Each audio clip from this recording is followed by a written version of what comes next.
दर्शकों राधे राधे। जय माँ शमशान काली, जय काल भैरव, जय मरी, जय माँ सानी, जय माँ छिन्नमस्ता, जय माँ धमावती, जय माँ उग्रतारा, जय माँ पीताम्बरा। सभी दर्शकों का, साधक साधिकाओं का व सर्वसामान्य लोगों का स्वागत है मेरा यूट्यूब चैनल, जिसका नाम है रहस्यमयी प्राचीन विद्या, जो कि यूट्यूब की दुनिया में एकमात्र ऐसा मायावी तांत्रिक चैनल है जिसके नाम के आगे लगता है मायावी। तो आज अपने YouTube चैनल के माध्यम से पहली बार ये सत्य घटना है, कोई फेक नहीं है, कोई बनाई हुई कहानी नहीं है। क्योंकि यक्षिणी जहाँ रूप इनका सुंदर है तो वहीं ये मतलब बहुत भयावह भी इनका जो है रूप है फॉर्म जहाँ ये सौम्य है तो वहीं ये उग्र भी है। आती है अपने हमारे मर्जी से, तो जाती है ये अपने मर्जी से। तो बड़े बड़े जो साधक तांत्रिक लोग, अघोरी लोग इस साधना को करते हैं। अगर कोई सामान्य गृहस्थी कोई करेगा तो फिर वो अगर कंट्रोल नहीं कर पाएगा तो पछताएगा वो। तो आज ऐसी ही एक घटना है। तो उनका बात फिर मैंने उनको जो समाधान बताया, अब वो बिल्कुल सुखी है। तो मेरे पास ऐसे ऐसे जो क्लाइंट भी आते हैं, ठीक है। मध्य प्रदेश में शायद कोई गांव है जबलपुर। अब गांव या शहर क्या ये तो मेरे को पता नहीं, मैं कभी गया नहीं हूँ। मैं वहाँ से आए ये कस्टमर। तो इन्होंने अपनी बात बताई, क्योंकि इनके यहाँ 2-3 मौत हो गई। अगर टाइम पे कंट्रोल नहीं होता तो वो सब के सब मारे जाते। घर जो है शमशान में तब्दील हो जाता। तो हुआ यूँ कि किसी अघोरी ने इनको बताया, कोई लेडीज है, पढ़ी लिखी, ऐसी भी नहीं कि अनपढ़ है, पढ़ी लिखी है। तो किसी ने बताया, किसी अघोरी ने, ये छिणी साधना उसने किया, ठीक है। तो मैंने उसे सारी बात पूछी। तो उन्होंने जो है बताया मेरे को कि मैंने जो ऐसे ऐसे मैंने किसी अघोरी से पूछा, तो उन्होंने जो जैसे बताया उस विधि विधान से मैंने साधना की। उसके बाद उसका दुष्परिणाम भी मुझे भुगतना पड़ा। तो मैंने पूछा, भाई मेरे को ये बताओ कि तुमने साधना, यक्षिणी साधना, तुम महिला हो, लेडीज हो, शादीशुदा हो, तुमने क्यों किया? भाई बिना उद्देश्य के तो कोई कुछ करता नहीं है। तो उसने बताया कि हम 2 बहन हैं, है ना। वो बहन सही है, वो बहन की तरह, क्योंकि वो छोटी और ये बड़ी है। तो सबसे ज़्यादा लाड़ प्यार उसी को करते थे घर में। हालांकि ऐसी बात नहीं है कि इनको नहीं करते, लेकिन थोड़ा क्या है कि इनको मतलब यही है, जलस हुई। भाई मुझे इतना लाड़ प्यार नहीं करते हैं, और ये छोटी बहू को जो इतना लाड़ प्यार कर रहे हैं, तो थोड़ा क्या है कि उसको जलन हुआ। अब परिवार में, फैमिली में क्या है कि सबकी लाडली बन गई। अब ये इसको सहन नहीं हुआ।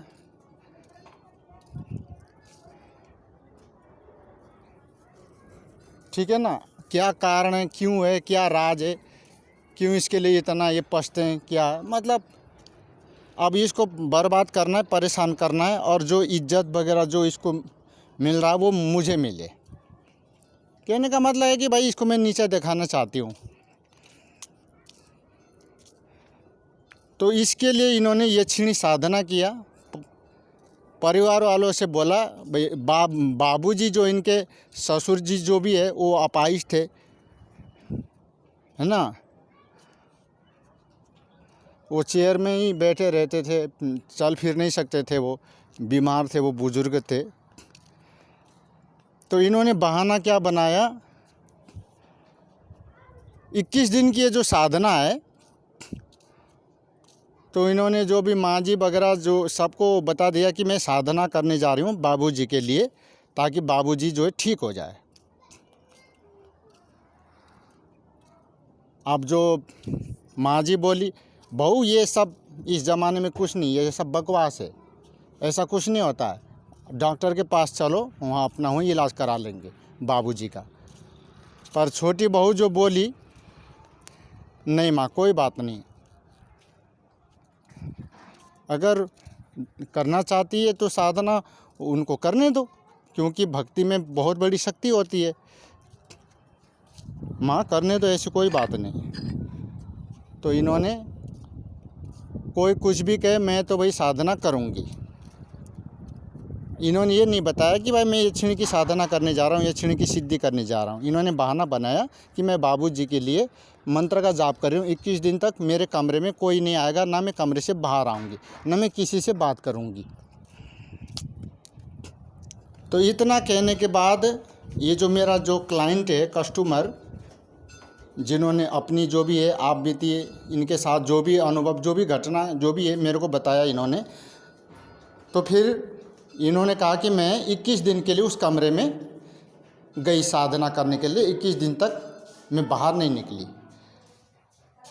हालांकि ऐसा नहीं है कि भाई खाना के लिए मुझे बुलाते थे, दरवाज़ा बजा खटखटाते थे कि, और खाना कई बार तो खाना बाहर रख करके वो छोड़ के जाते थे।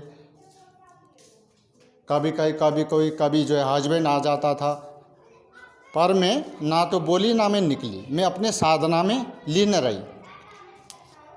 और दर्शकों, साधक साधिकाओं, ये जो क्लाइंट जो मेरे यहाँ आई है, जिनका नाम जो है निशा है, जाति से पंडित है, शर्मा है, मैं भी शर्मा हूँ।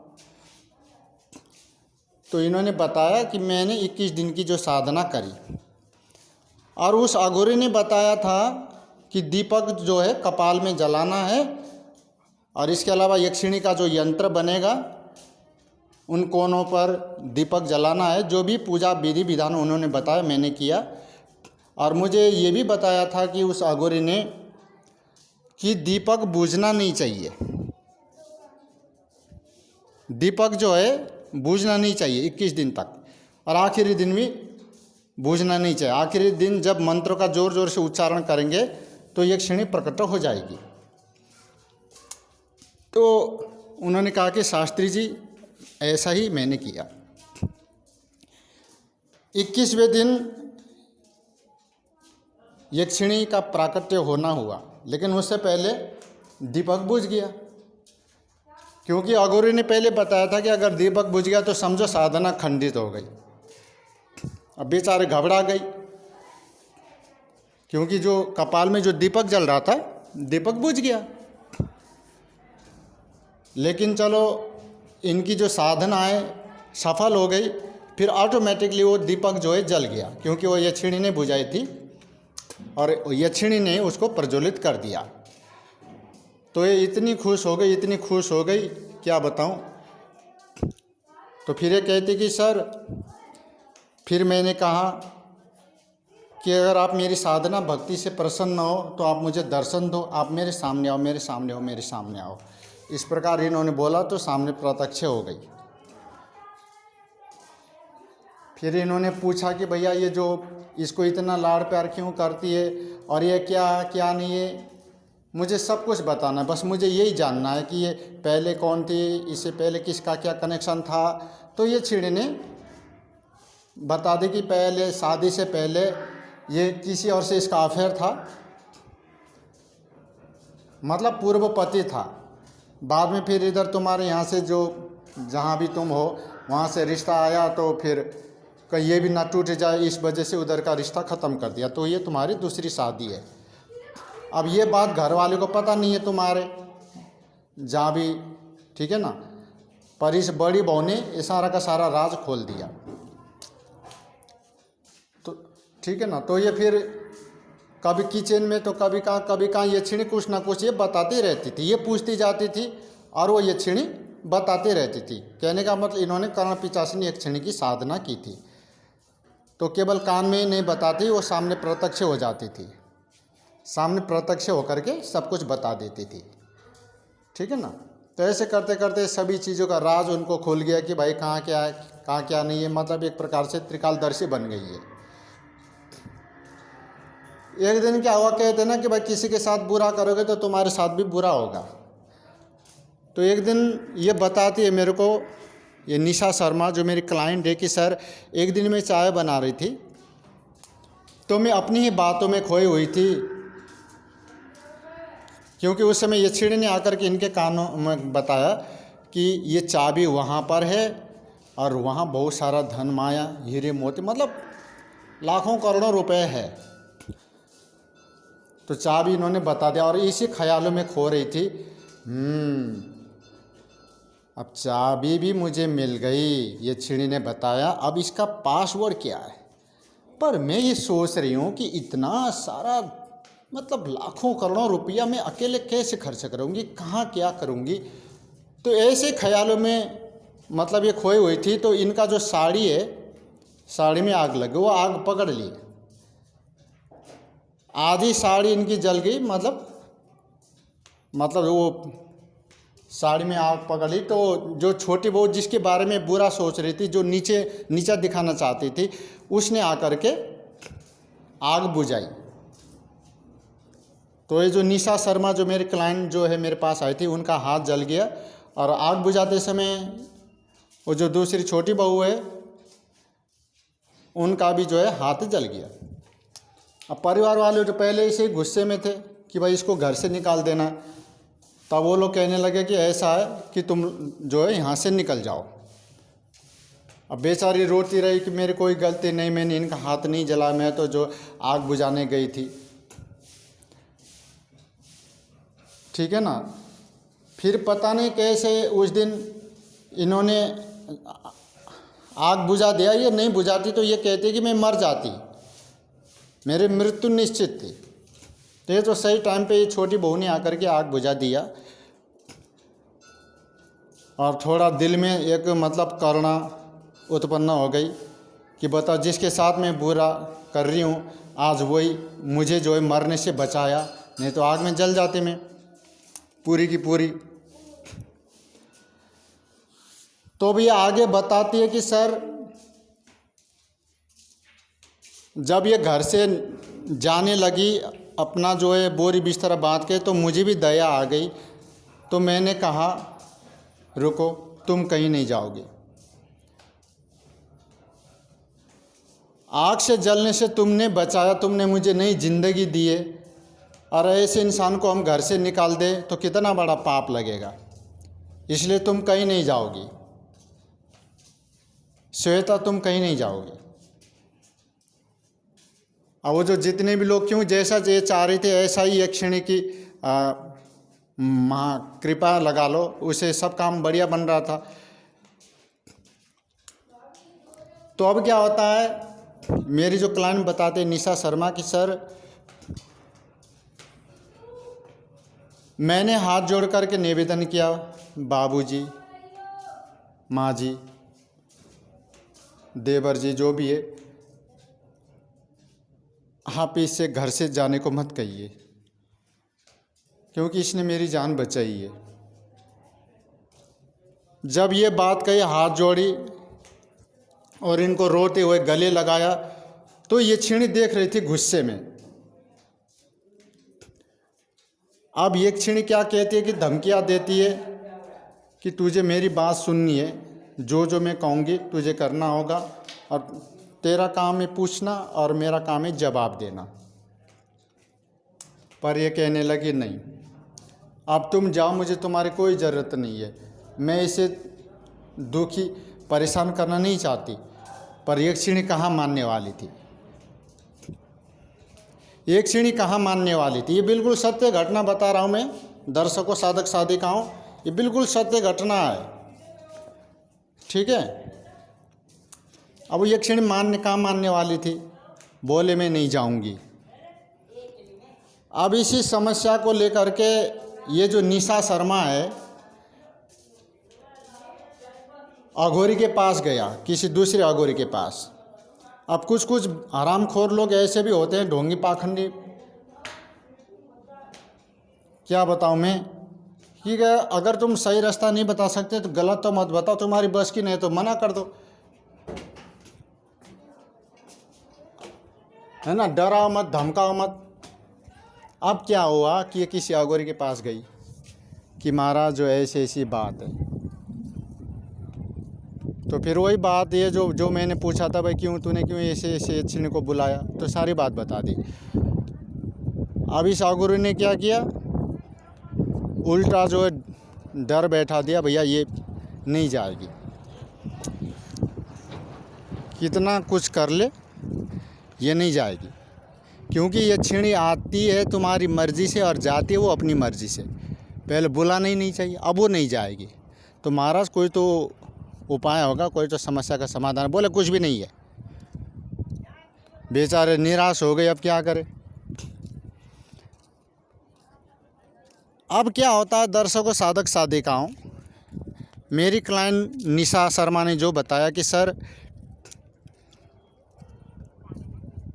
यक्षिणी ने बाबूजी के कान में जाकर के कह दिया, ये सब लोग बोझ समझते हैं कि तुम मर क्यों नहीं जाते बुड्ढे। तो इनके कान में बात डाल दिया।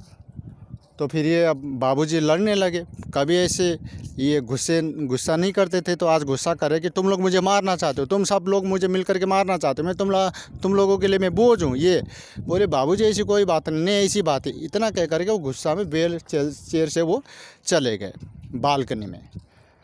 अब ये यक्षिणी ने क्या किया, उठा करके किसी और को तो दिखती नहीं थी ये, तो उसी को ही दिखती थी, निशा शर्मा जो साधिका है, तो ऊपर से नीचे फेंक दिया। तो मतलब उनका सर फटा, पूरा खून ही खून फर्श पर, मतलब वो मर गए। लेकिन इससे पहले एक और मौत हुई, मैं बताना भूल गया। मेरे से मिलने से पहले के बाद जो निशा शर्मा जो मेरी जो क्लाइंट है, कस्टमर, इससे पहले किसी और तांत्रिक को पकड़ा था इन्होंने, लेकिन उनके गले में अब ऐसे ये सुरक्षा कवच नहीं था, तो इसलिए वो बेचारे तांत्रिक जो भी है इस दुनिया से वो भी चल बसे। तो पहली मौत हो, दूसरी मौत ही है। अब तीसरी मौत होते होते बची है। वो कैसे कि अब एक आपस में दोनों भाई भैया में लड़ाई करवा रहे, फूट करवा रहे, उसके कान में जा कर के कोई बात, फिर इसके कान में आ कर के कोई बात। तो एक आपस के मतलब एक दूसरे के दुश्मन बन गए, जम दिखाई देने लग गए, ठीक है ना। अब ये छोटे भाई ने क्या कर दिया, अब बड़े भाई को गोली मार दी, मतलब रिवॉल्वर से। तो शुक्र मनाओ भाई दिल में जाके नहीं लगा, नहीं तो सीधा ऊपर ही पहुंच जाता। तो उनके जो है बाएं कंधे पर लगा, वो मतलब भुजा में। तो इसी क्या है कि उनको हॉस्पिटल ले गए। अब ये मेरी क्लाइंट जो निशा शर्मा बताती है कि सर आगे की बात मैं आपको बताऊंगी कि अब ये मेरे ऊपर सवार हो गई। जो छोटी बहू जिसको मैं बहुत लाड प्यार करती थी, अब ये मेरे में प्रवेश करके मेरे हाथ में चाकू पकड़ा दिया और मेरे कान में कहने लगी, निशा मार इसे, निशा मार इसे, मार, मैं कहती हूँ मार, तुझे मेरी बात माननी पड़ेगी। निशा निशा मार दे इसे, मार दे। तो इस हिसाब से, और ये हकीकत में चाकू लेकर के मारने लगे, क्योंकि अपने आप में होश में नहीं थी, क्योंकि ये सब यक्षिणी करवा रही थी। तो ये निशा शर्मा अब वो छोटी बहू को, श्वेता को मारने के लिए आगे बढ़ी। एक तो बेचारे के हाथ में पहले लगी हुई थी, तो दोनों हाथ में पट्टी। और ये जब अकेली बैठी थी, सोच रही थी, तो उस समय भी इसका जो है यक्षिणी का प्रवेश हुआ था। तो उस समय इसने जो लोटा जो है कमंडल में गंगा जल था वो दूर फेंक दिया था, पर ठाकुर जी की दया से उसमें अभी आधी गिलास जल बचा था, वो अभिमंत्रित जल था। और पास में जो है माता रानी का सिंदूर भी था, जो वैष्णो देवी का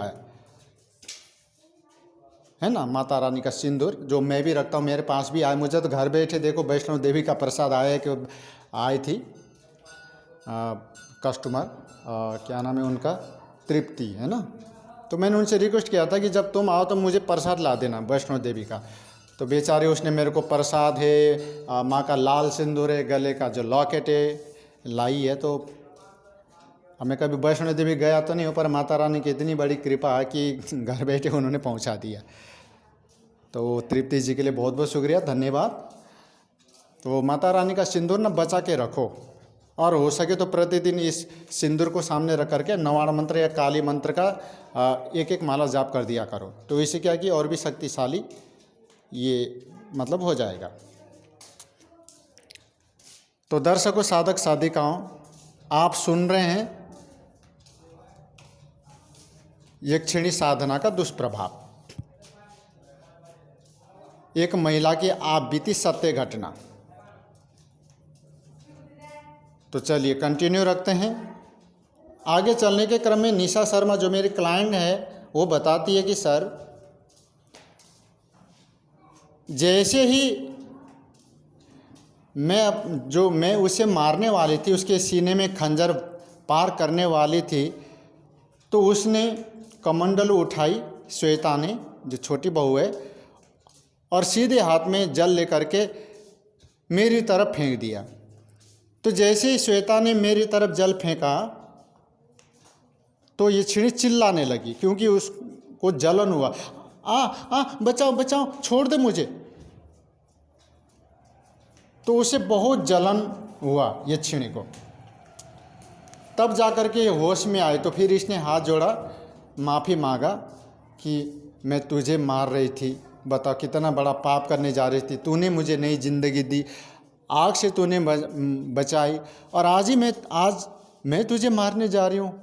हाथ जोड़ करके मैंने उससे माफ़ी मांगी, मुझे माफ़ कर दो, क्योंकि अब घड़ा भर चुका था। क्योंकि वो जो नॉर्मल जो तांत्रिक था उसके पास भी इसका कोई समाधान नहीं था, क्योंकि दीपक बुझा देते फिर जल जाता था। तो यक्षिणी ने उसको भी मार दिया, और इधर बाबूजी को भी मार दिया, ऊपर से नीचे फेंक दिया। और इससे पहले भी गोली चलवाई यक्षिणी ने अपने छोटे भाई के माध्यम से, तो उसका बड़ा भैया मरते मरते बचा, और आज इधर हो जाती एक और मौत, पर ये भी जो है माता रानी की कृपा से बच गए। तो अब ये उसके बाद ये सब होने के बाद ये क्लाइंट जो है मेरे पास आई, निशा शर्मा। तो कहीं से समाधान नहीं मिला, तो मैंने फिर इनको इसका समाधान बताया। ये होली से पहले की बात है, अब तो खैर बहुत शांति है, होली से पहले की बात है ये। उस समय मैं बाहर था, तो इनके वजह से मुझे फिर लौट के आना पड़ा, है ना। क्योंकि जब इनका फ़ोन आया कि सर हम आपके यहाँ पर आ गए हैं, आप कहाँ हो, मैंने कहा भैया मैं तो बाहर हूँ, फिर मुझे अब जो है रातों रात जो है आना पड़ा।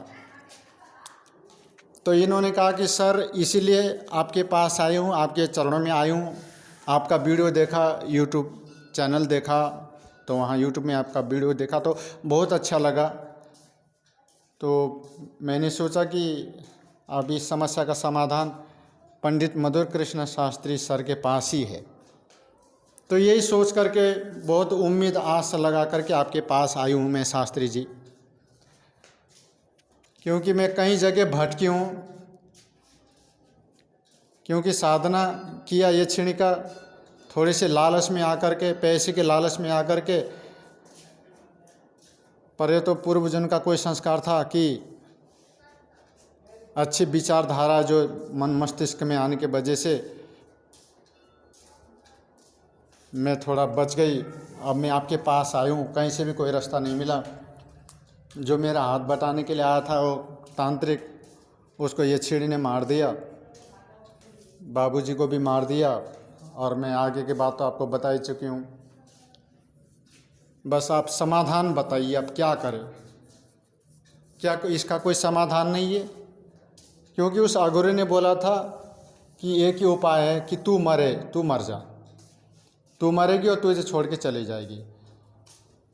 तो शास्त्री जी तो कोई समाधान नहीं है भाई, ऐसा तो हो ही नहीं सकता भाई समस्या हो और समाधान ना हो। तो इसी आस को लेकर के आई हूँ मैं इतने दूर से, मध्य प्रदेश जबलपुर से। आप मुझे निराश ना करें। तो मैंने कहा कोई बात नहीं निशा जी, मेरे यहाँ से किसी को खाली हाथ नहीं भेजा जाता है। आपको उस अघोरी ने भी समस्या का समाधान नहीं बताया और वो तांत्रिक को भी मारा गया। तो दर्शकों, साधक साधिकाओं, फिर मैंने उस निशा शर्मा को जो मैंने उपाय बताया तो उससे वो हमेशा हमेशा के लिए चली गई। अब वो मैंने क्या बताया था, कोई लंबा चौड़ा विधि विधान भी मैंने नहीं बताया था। मैंने उनको बताया था 7 कुओं का जल, गंगा यमुना सरस्वती त्रिवेणी का जो संगम है उसका जल, इसको पहले एक चौकी स्थापित करेंगे, ठीक है, और एक चावल के ढेरी के ऊपर एक दीपक रखेंगे और चारों कोनों में 4 दीपक रहेंगे, एक दीपक जो मेन बीच में रहेगा। चारों कोनों में गुड़हल का फूल रखेंगे, केला या सेब जो भी है या संतरा जो भी है एक एक रख देंगे चारों कोनों पे। और ये 5 बार जो है 5 जगह रखना है कुल मिला के। और चौकी के चारों कोनों पे एक एक कटोरी गेहूं या फिर चावल और तांबे के 4 कलश रखेंगे। कलश के कंठ में मोली बांधेंगे, कलावा जिसे कहते हैं, आप लोग क्या कहते हो पता नहीं। उसके बाद चारों कलश पर स्वस्तिक बनाना है, उसमें पानी भरना, खाली नहीं रखना है। चारों कलशों में अशोक रख देना है, अशोक के जो पत्ते, ठीक है। और उसी कलश में जो चौकी है वहीं पर थोड़ी थोड़ी चावल के ढेरे रखेंगे, जैसे नवग्रह है, षोडश मातृका, सप्तगृहीत मातृका, पंचलोकपाल, पंचोमकार, 10 दिक्पाल, सभी को वहाँ पर स्थापित करेंगे। और वहीं एक मिट्टी का ढेला लेना, उसमें कलाया लपेट करके रख देना है। वो ये क्या है, गणेश जी है। अब संकल्प लेकर के 10 दिशाओं में प्रणाम करेंगे, ऊपर नीचे भी प्रणाम करेंगे। अपने इष्ट देवता, कुल देवता, ग्राम देवता, वास्तु देवता, पितर देवता, सभी को प्रणाम करेंगे। क्षेत्रपाल को भी प्रणाम करेंगे। आसपास जो जितने भी बुरी शक्तियाँ हैं उन सबको हाथ जोड़े, अच्छी शक्ति है उनको भी हाथ जोड़े। 3 बार ऊपर प्रणाम करेंगे, 3 बार नीचे प्रणाम करेंगे। उसके बाद गायत्री मंत्र का जाप करते हुए प्रणाम क्या करेंगे, परिक्रमा आसन पर बैठ जाएंगे। सामने जो मैंने बताया वो जल वगैरह जो भी है वो रखेंगे, त्रिवेणी का और 7 कुओं का जल, और एक माता रानी का सिंदूर वैष्णव देवी का होना चाहिए, वहीं का हो। दीपक जलता रहेगा, अगरबत्ती या धूप लगाएंगे। पहले विधि विधान से सभी देवी देवता का पूजन वगैरह करेंगे। उसके बाद संकल्प लेकर के 51 माला मंत्र का जाप करेंगे, ठीक है ना। बस इतना ही करना है। फिर आचमन करेंगे, फिर हवन कर दो। हवन ज़्यादा नहीं तो 108 बार हवन कर दो। उसके बाद 5 कन्या को भोजन करा दो या फिर 1 कन्या को भोजन करा दो। उसके बाद ये अभिमंत्रित जल है, जो यक्षिणी है, जो जानेरी है, उसके ऊपर छींट मारो। और जो सिंदूर है माता रानी का, मुट्ठी में भर के उसके ऊपर फेंक दो। और उसे ये बोलना गुस्से में, जा मैं तेरी कोई बात नहीं मानती, जा मैं तेरे कोई बात नहीं मानती। जा मैं तेरे को ऐसा बात नहीं मानती, बस 3 बार ये बोलना है ज़ोर ज़ोर से, हमेशा हमेशा के लिए चला जाएगी। तो ऐसा ही इन्होंने किया, ऐसा ही इन्होंने किया और वो हमेशा हमेशा के लिए छोड़ के चली गई। तो दर्शकों, साधक साधिकाओं, अब इस साधना से इस जो भी घटना आप बीती, जो भी मैंने सुनाया, श्रवण कराया, इससे क्या सीख मिला? कुछ आया समझ में? तो ये क्या है कि एक सबक है, सीख है। ये सब बताने का मेरा मकसद यही है कि भैया तुम लोग भी कभी कोई साधना करो तो सोच समझ करके करो। ये बहुत से लोग क्या है कि छोटी मोटी उसमें किसी को नीचा दिखाने के लिए, किसी को मारने के लिए, किसी का बर्बाद करने के लिए, खटिया में पड़वाने के लिए साधना करते हैं, क्योंकि जोश में आकर के उल्टा सीधा साधना कर बैठते हैं, बाद में जब उसका परिणाम भुगतना पड़ता है। कभी कभी तो ऐसा कि बीच में संभल जाते हैं कुछ लोग जो है संभलना चाहते हैं, लेकिन वो अब कुछ नहीं हो पाएगा, क्योंकि अब वो वक्त निकल गया, वो है ना। तो ऐसा काम ना करें। साधना देखो, ये छीणी है, भूत प्रेत, जिंदा मसान, चुड़ैल, कलवा, मसान है, ये क्या उग्र साधना है ये। तो ये आते हैं हमारे मर्जी से, जाते हैं ये अपने मर्जी से। इसलिए साधना करते समय संकल्प, जो भी ये वचन लेते देते समय बहुत सोच समझ करके जो है वचन लेना देना चाहिए। अब जैसे अभी इस महिला ने बताया, ठीक है ना, पहले वो तांत्रिक मारा, फिर उसके बाद इनके बाबूजी के ऊपर ने बाबूजी के ऊपर से फेंक दिया। बड़े भैया मरते मरते बचे, श्वेता जो है मरते मरते बची है। तो आप लोग भाई इस तरह मत करना। योग्य गुरु के निर्देशन में साधना को करो। कोई तंत्र मंत्र के विशेषज्ञ हो, एक्सपर्ट हो, विशेषज्ञ हो, तो ऐसे लोगों से साधना सीखो, इनसे साधना लेकर के करो, और अपनी सुरक्षा, घर की सुरक्षा, पूरे मकान की सभी सुरक्षाओं को लेकर के चलो, ठीक है ना। क्योंकि ये शक्तियाँ क्या है, बहुत बुरी है, अच्छी भी है बुरी भी है। अगर इसको कंट्रोल नहीं कर पाओगे तो बहुत नुकसान होगा। तो नवरात्र की बहुत ढेर सारी शुभकामनाएं आप लोगों को, ठीक है। जय माता रानी।